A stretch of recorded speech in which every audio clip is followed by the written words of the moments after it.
Polynomial किसे कहते हैं सबसे पहले ये समझो, है ना। बहुत आसान टॉपिक लगेगा तुम्हें, है ना, बहुत आसान है। बस लोग को लगता है कि बहुत हुआ है पोलिनोमियल, ऐसा कुछ नहीं है। पोलिनोमियल बहुत ही इजी टॉपिक है, अगर समझना चाहो तो बहुत आसान लगेगा और बहुत मज़ा भी आता है। देखो तुम कुछ एक्सप्रेशंस को पहले देखो, है ना, कुछ एक्सप्रेशंस हम लिख रहे हैं तुम्हारे सामने, उसको देखो। जैसे मान लो 2x³ है -3x² + 5x -8 है ना। ये है मान लो 2y² + 3y + 7। तीसरा है तुम्हारा मान लो 3x³ + 2y² + 3x + 7। इसमें यूज हुआ है दो चीज़, एक तो वेरिएबल्स और एक कांस्टेंट।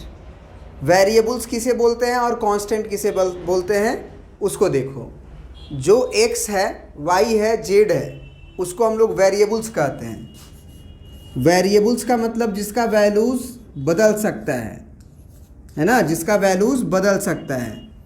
जनरली हम लोग x, y, z से डिनोट करते हैं वेरिएबल्स को। जनरली मतलब प्रायः, ऐसा ज़रूरी नहीं है कि हमेशा ऐसा ही होता है, लेकिन जनरली हम लोग वेरिएबल्स को x, y, z से डिनोट करते हैं। जो कि यहाँ पे x है, y यूज हुआ है, x है, y है, z है यूज हुआ है, ये सब। और एक होता है कांस्टेंट।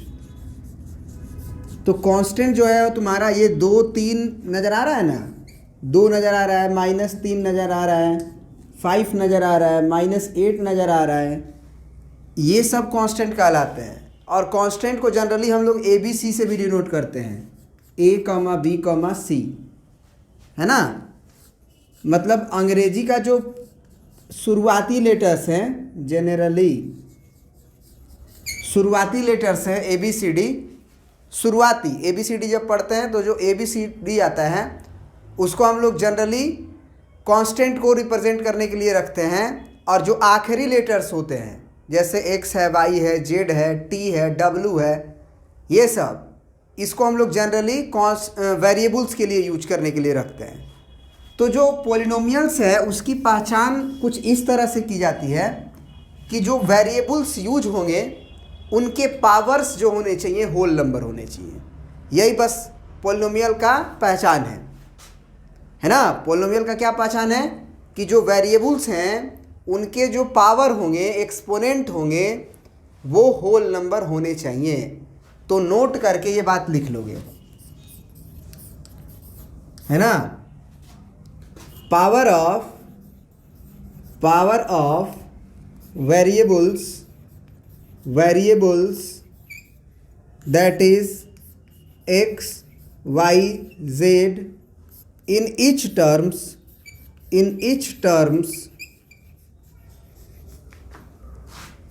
is whole number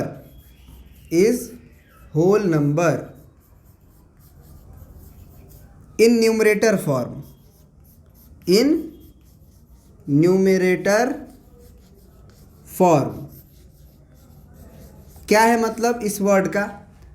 जो x, देखो पावर ऑफ वेरिएबल्स मतलब x के पावर चाहे y के पावर चाहे z के पावर जो होने चाहिए ईच टर्म्स।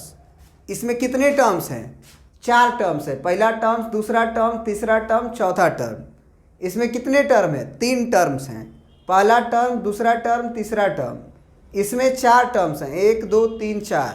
तो प्रत्येक टर्म्स में जो वेरिएबल्स के पावर होंगे, कांस्टेंट के नहीं, कांस्टेंट पे कुछ भी हो कोई दिक्कत नहीं है, वेरिएबल्स के जो पावर होने चाहिए वो होने चाहिए होल नंबर। और होल नंबर सबको पता है, पहले चैप्टर से हम लोग जानते हैं। होल नंबर क्या होता है भैया? 0 से स्टार्ट होता है और 1, 2, 3, 4, 5, 6 ऐसे ही बढ़ते हुए चला जाता है। होल नंबर का एंड नहीं पता है, लेकिन सबसे स्मॉलेस्ट होल नंबर 0 होता है। तो जो होल नंबर है, जो वेरिएबल्स के पावर क्या होने चाहिए? होल नंबर होने चाहिए। नेगेटिव्स नहीं होने चाहिए या डिवाइड भी नहीं होना चाहिए। जैसे कि कोई एक्सप्रेशन ऐसे भी यूज हो सकता है जिसमें हम लोग ये बोल सकते हैं कि x का पावर 1/2 है, प्लस 3x क्यूब है। तो इसमें एक टर्म हमको मिला पहला, इसमें जो x का पावर है वो 1/2 मिला, जो कि क्या नहीं है, होल नंबर नहीं है। तो अगर ये पावर होल नंबर नहीं है तो ये पूरा इंटायर एक्सप्रेशन जो है वो पोलिनोमियल नहीं कहलाएगा। This is not a polynomial. मतलब अगर हम कुछ एक्सप्रेशन देख के पूछे तुमसे कि बताओ ये पोलिनोमियल है कि नहीं है, तो तुम सिंपली क्या करना, x का पावर देखना, y का पावर देखना, z का पावर देखना। अगर यूज हुआ है तब कभी कभी क्या हो सकता है कि पूरे इक्वेशन में केवल x ही यूज हुआ हो, तो ईच टर्म में, प्रत्येक टर्म में जो x का पावर देखना, वो देखना कि होल नंबर है कि नहीं। तो अगर मान लो इसको हमको पहचानना है, तो इसमें x का पावर 3 है, होल नंबर है, x का पावर 2 है, होल नंबर है, x का पावर 1 है, होल नंबर है। तो ये एक पोलिनोमियल है, ये भी एक पोलिनोमियल है, ये भी एक पोलिनोमियल है, क्योंकि इसमें x y z जो भी यूज हुआ है उसका पावर होल नंबर है। बात समझ गए? अब हम क्या करेंगे कि तुम्हारे सामने कुछ एग्जाम्पल लेंगे जिसमें हम तुमसे पूछेंगे कि तुम बताओ कि ये पोलिनोमियल है कि नहीं है। ठीक है ना? इसको प्रिंट कर लो, अच्छे से समझ लो। अब हम एग्जाम्पल लेंगे, उसको करोगे।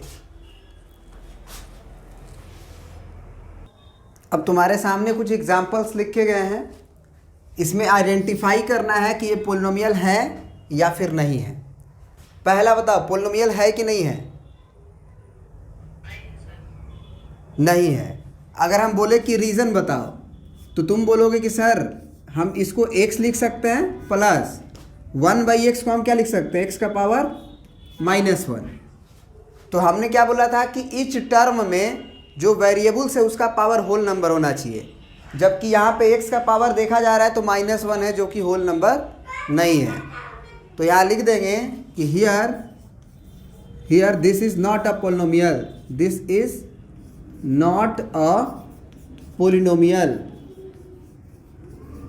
रीजन कोई पूछेगा तब लिखेंगे, रीजन में क्या, power of x is -1 which is not a whole number, which is not equal to whole number। फिर यहाँ पे बताओ ये एक पोलिनोमियल है कि नहीं है? ये भी एक पोलिनोमियल नहीं है, क्योंकि ये x जो लिखा हुआ है अंडर रूट में, वो एक्चुअल में अगर हम इसको ब्रेक करके लिखना चाहें तो यहाँ पे क्या छुपा रहता है, x का पावर 1 छुपा रहता है और यहाँ पे 2 छुपा रहता है। तो जब हम इसको ऐसे लिखेंगे x का पावर 1, तो ये जो 2 है वो डिवाइड में चला जाता है, 1/2 हो जाता है, सबको पता है। एक्सपोनेंट में हम लोग अच्छे से पढ़े हैं कि ये पावर जो रेडिकल साइंस होते हैं उसमें यहाँ जो 2 रहता है वो डिवाइड में जाता है पावर के। तो एक्चुअल में ये जो अंडर रूट x लिखा हुआ है वो x का पावर 1/2 लिखा हुआ है, और इसमें हम वेरिएबल्स को देखें तो x का पावर 1/2 था। अब x का पावर 1/2 है तो वो पावर होल नंबर नहीं है, तो ये भी लिख देंगे this is not a polynomial. Reason में क्या देंगे कि power of x is equal to 1/2 which is not equal to whole number.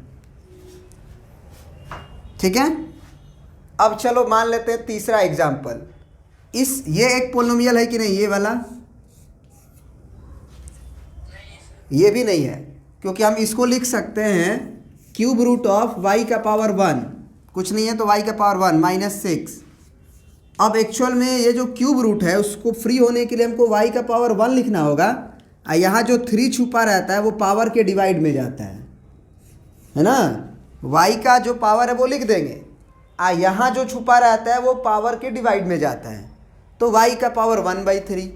अब y का पावर जो है वो एक होल नंबर नहीं है फिर से, तो यहाँ पे भी रीजन लिख देंगे कि 1/3 is not equal to a whole number, इसीलिए ये एक पोलिनोमियल नहीं है। तो आराम से अपना लिख लेना नॉट अ पोलिनोमियल। इसमें बताओ तो ये एक पोलिनोमियल है कि नहीं है?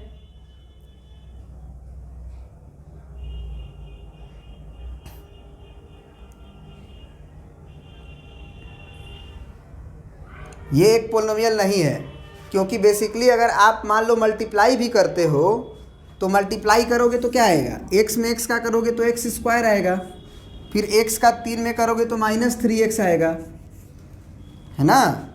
और फिर -1 का x में करोगे तो -x आएगा, फिर माइनस और माइनस प्लस होगा और 3 एकम 3 होगा और नीचे होगा x। अब बारी बारी से हम डिवाइड करेंगे, बारी बारी से क्या करेंगे हम लोग, डिवाइड। तो डिवाइड करने के बाद भी प्रत्येक टर्म से x जो है डिनोमिनेटर का गायब नहीं होगा, प्रत्येक टर्म से वो गायब नहीं होगा। जैसे कि देखो हम क्या कर सकते हैं कि x² डिवाइडेड बाई x लिख देंगे, इस x को सब में डिवाइड कर देंगे, इसको हम लिख सकते हैं -3x और -1x -4x, तो -4x डिवाइडेड बाई x, फिर +3 डिवाइडेड बाई x ये लिख सकते हैं।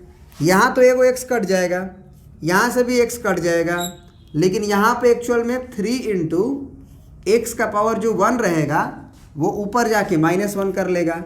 तो हमने क्या लिखा था कि प्रत्येक टर्म में जो x का पावर होना चाहिए वो न्यूमरेटर में जब ले जाए तो होल नंबर होना चाहिए। यहाँ पे ये पोलिनोमियल है, ये पोलिनोमियल है, लेकिन ये पोलिनोमियल नहीं है। तो अगर पूरे टर्म में कोई भी एक पोलिनोमियल अगर फॉर्म में नहीं है, मतलब उसका पावर अगर होल नंबर नहीं है, तो पूरा इंटायर एक्सप्रेशन कहा जाएगा कि ये पोलिनोमियल नहीं है।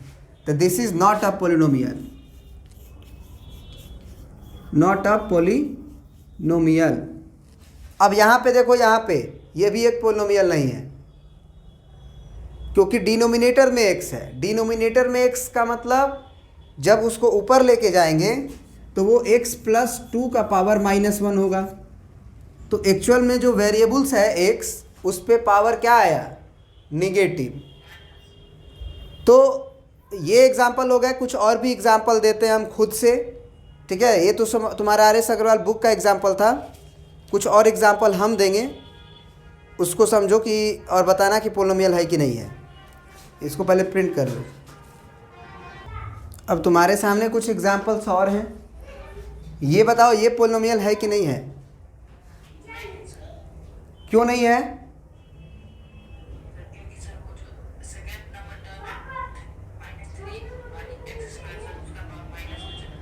हाँ, मतलब इसको जब हम सिंप्लीफाई करेंगे तो ये 2x³ -3 रहेगा और नीचे का जो x का पावर 2 है वो x का पावर -2 में बदलेगा, क्योंकि जब हम नीचे से ऊपर लेके जाते हैं किसी टर्म को तो उसका पावर निगेटिव हो जाता है, और +5x। तो हम बताए थे कि न्यूमरेटर फॉर्म में इच टर्म को यदि न्यूमरेटर फॉर्म में लिखे तो जो x का पावर होना चाहिए वो होल नंबर होना चाहिए, जो कि नहीं है। -2 जो है होल नंबर नहीं होता है, तो ये एक पोलिनोमियल नहीं है। अब ये बताओ ये पोलिनोमियल है कि नहीं? ये पोलिनोमियल है, क्योंकि ये होल नंबर है ही, ये भी होल नंबर है। ये 2 है तो 2 एक कांस्टेंट पोलिनोमियल है ना, उसका भी पावर होल नंबर है। 2 का भी पावर अगर देखोगे तो होल नंबर है, उसमें भी एक वेरिएबल हम लगा सकते हैं। कहोगे कैसे लगा सकते हैं? तो देखो पहले इसको देखो क्या कर सकते हैं। ये 3x का पावर 5 -3x का पावर 2 लिख देंगे, क्योंकि एक्चुअल में नीचे अगर माइनस पावर है तो ऊपर आके वो क्या बना लेगा, प्लस। हाँ बोलिए। यहाँ पे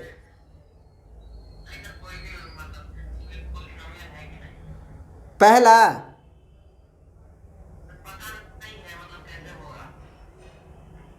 समझ में नहीं आया है कि दूसरा? पोलिनोमियल का मतलब ईच टर्म में जो x का पावर होता है वो होल नंबर होना चाहिए। जब इसको न्यूमरेटर फॉर्म में लिखें तो ये x² डिनोमिनेटर में है, तो उसको जब न्यूमरेटर में लिखेंगे तो x का पावर -2 आएगा। बाकी सब तो प्रिंट किए हैं, ये भी प्रिंट किए हैं, ये भी प्रिंट किए हैं। तो अगर हमने क्या डेफिनेशन लिखवाया था कि पोलिनोमियल में जो x का पावर होना चाहिए वो होल नंबर होना चाहिए। यहाँ पे x है, y, z कुछ भी, उसका पावर होल नंबर। x का पावर -2 है तो -2 होल नंबर होता है? तो अगर होल नंबर नहीं है तो उसे हम लोग पोलिनोमियल नहीं बोलेंगे। प्रत्येक टर्म में हम x का पावर देखेंगे। अब आते हैं दूसरा एग्जाम्पल पे। दूसरा एग्जाम्पल पे आए तो ये इसको रहने दिए, अब नीचे ये है, तो एक्चुअल में जब नीचे पावर माइनस रहेगा तो ऊपर उसको ले जाते हैं तो प्लस हो जाता है। तो x का पावर -2 नीचे है तो वो ऊपर आएगा तो x का पावर 2 हो जाएगा। 3 तो पहले से ऊपर है। फिर -5x³ और +2। तो इसमें ईच टर्म में जो वेरिएबल्स है उसका पावर क्या है, होल नंबर है कि नहीं है? है गौरव, आ रहा है समझ में? हाँ, तो ये एक पोलिनोमियल है। आप कहोगे कि सर दो में जो वेरिएबल्स है वो क्या है, तो हम कहेंगे कि 2 को तुम क्या लिख सकते हो, 2 × 1 लिख सकते हो। 2 को केवल लिख सकते हैं ना। 1 से गुना करने से कोई फर्क पड़ेगा 2 को कि वो 2 ही रहेगा।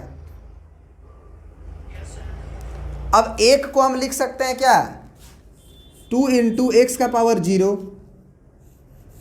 x का पावर 0 1 होता है ना, तो x का पावर 0 मतलब वेरिएबल्स का पावर होल नंबर हो गया कि नहीं हो गया?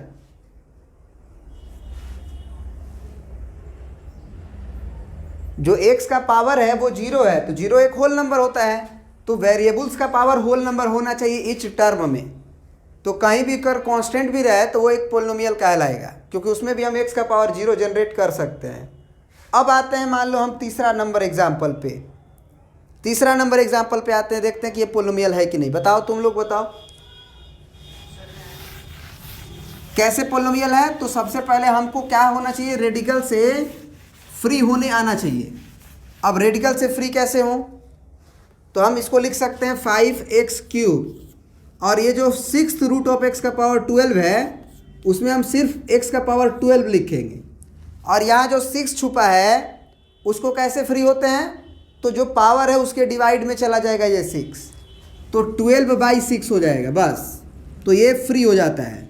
अब 6 से काटेंगे तो 6 दूना 12 हो जाएगा।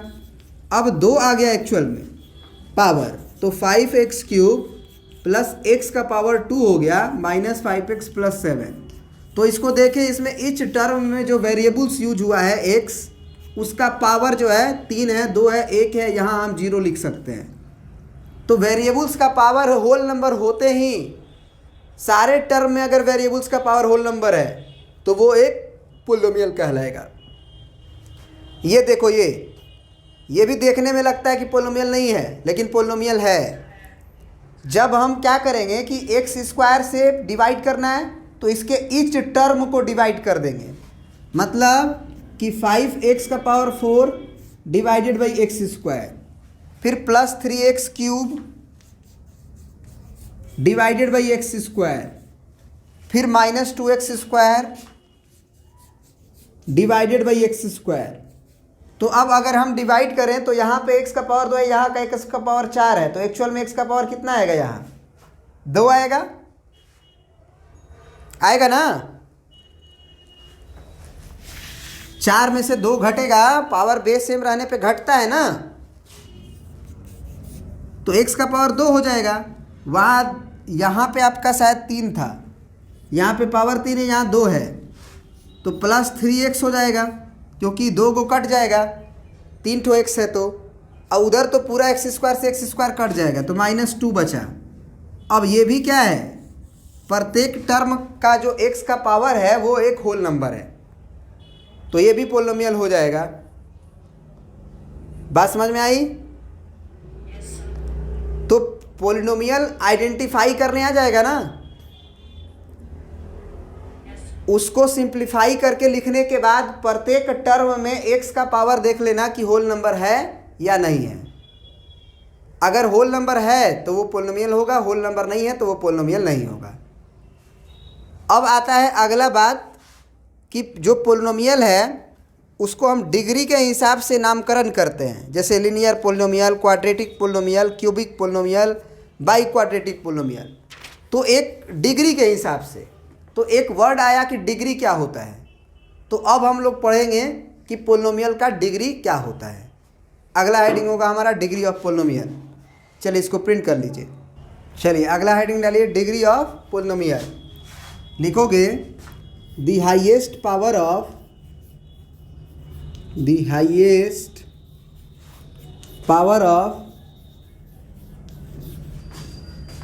polynomial, the highest power of polynomial,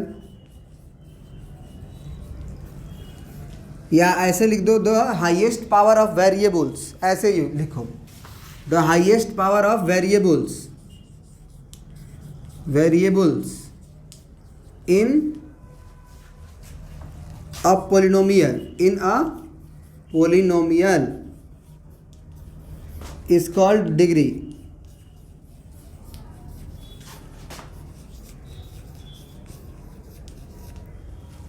ठीक है, the highest power of variables in a polynomial is called degree. जैसे कि हम बोले कि 5x³ है प्लस 3y² है प्लस 2y प्लस 7 है, इसमें एक वेरिएबल x यूज हुआ है और एक वेरिएबल y यूज हुआ है। तो प्रत्येक टर्म में जो वेरिएबल्स का पावर है वो इसमें 3 है, इसमें 2 है, इसमें 1 है, इसमें 0 है। तो वेरिएबल्स का जो मैक्सिमम पावर है वो तो 3 है, क्योंकि बाकी सब तो कम है ना 3 से। तो इस पोलिनोमियल का डिग्री 3 हो जाएगा। इसकी डिग्री पूछेंगे तो कितना होगा 3। अब मान लो 5x का पावर 5 है प्लस 2x² है प्लस 3x³ है प्लस 7 है, इसमें हम डिग्री पूछे तो कितना होगा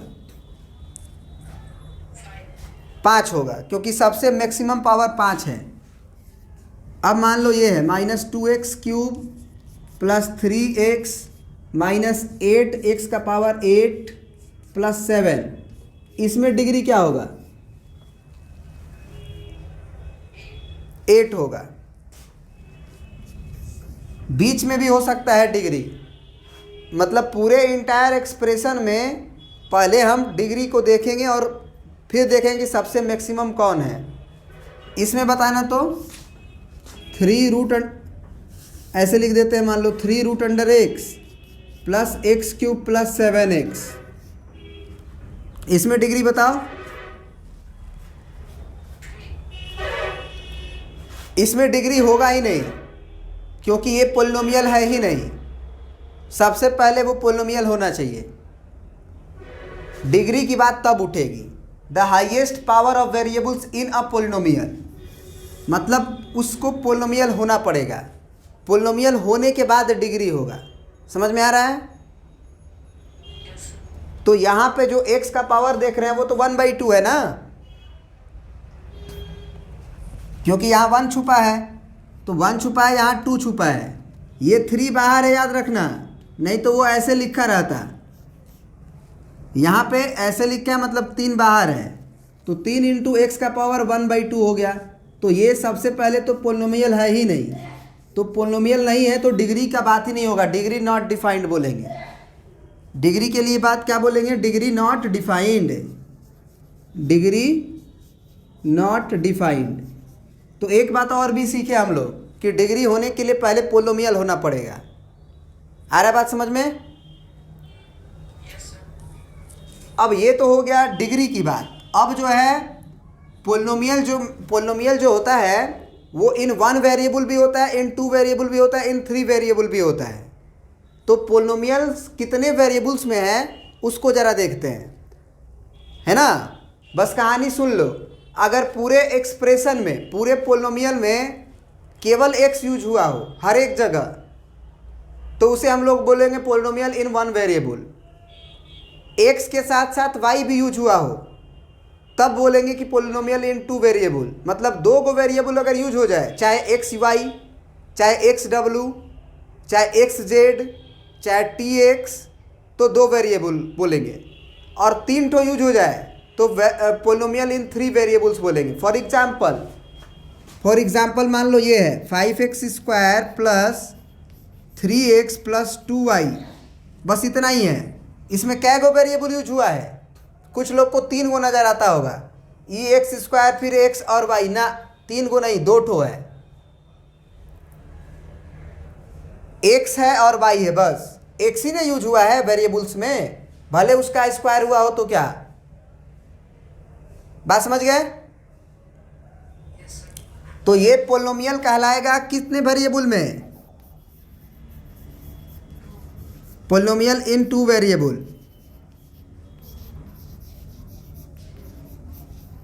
वेरिएबल। और मान लो ये एक एग्जांपल लेते हैं, 5t³ + 3t + 5z और +7x। इसको पहले पोलिनोमियल बोलेंगे कि नहीं?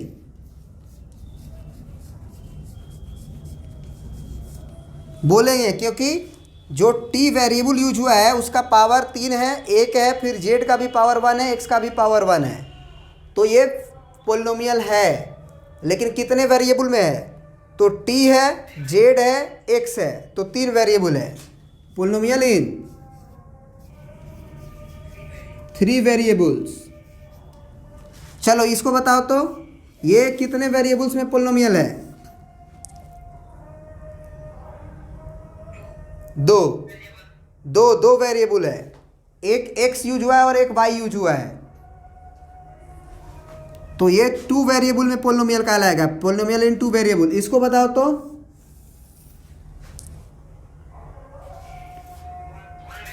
इन 1 वेरिएबल, ये बताओ। ये भी इन 1 वेरिएबल। तो पोलिनोमियल में अगर x y z यूज हो 3 गो, तो 3 वेरिएबल 2 गो केवल यूज हो अलग अलग, मतलब अलग अलग यूज होगा तभी उसका नाम पड़ेगा इन 2 वेरिएबल चाहे इन 3 वेरिएबल। पूरा इंटायर एक्सप्रेशन में केवल x यूज होगा तो इन 1 वेरिएबल बोलेंगे। पूरा इंटायर एक्सप्रेशन में 2 गो वेरिएबल यूज होगा, एक्स वाई चाहे वाई जेड चाहे एक्स जेड चाहे टी एक्स, माने 2 ठो अगर यूज होगा तो इन 2 वेरिएबल। बात समझ गए ना? चलो अब आगे बढ़ते हैं। डिग्री के हिसाब से हम पोलिनोमियल का नामकरण भी करते हैं, है ना? डिग्री के हिसाब से हम लोग पोलिनोमियल का नामकरण भी करते हैं। तो वो क्या